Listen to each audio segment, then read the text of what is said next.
In today's video, I'm going to teach you how to use the sum function in Microsoft Excel. By the end, you'll know exactly how to add up values quickly and accurately using a simple formula that works in any spreadsheet. Start by choosing the cell where you want the total to appear. This is important because Excel will place the result in the cell you select, not in the cells you're adding. Click that cell to make it active. Now, type an equals sign. In Excel, every formula starts with an equals sign, so the program knows you're entering a calculation. Right after the equals sign, type SUM, which is the function that tells Excel to add things together. Then type an open parenthesis. You'll see that Excel often shows a hint to remind you of the format, which is helpful if you're new to formulas. Next, choose the cells you want to add. You can do this in two easy ways.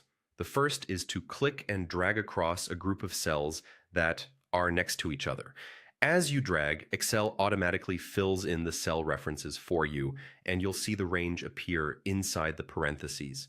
The second way is to type the cell references yourself if you already know them. For example, you can type A1, B1, and C1 separated by commas for cells that aren't next to each other, or type a range like A1, A5 for a column of numbers. As you select or type, Excel highlights the chosen cells so you can confirm you've got the right ones. Once you've selected your cells, type a closing parenthesis to finish the function.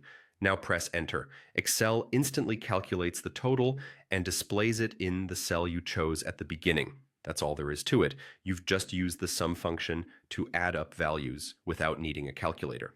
If the result doesn't look right, double check that you included the equal sign at the start and that your parentheses open and close correctly. You can always click the cell and edit the formula or double click it to adjust the selected cells.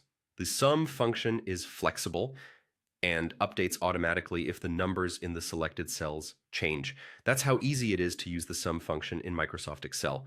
If you found this helpful, hit the like button, subscribe to this channel, and tap the bell icon so you don't miss new uploads. Thanks for watching and happy spreadsheeting.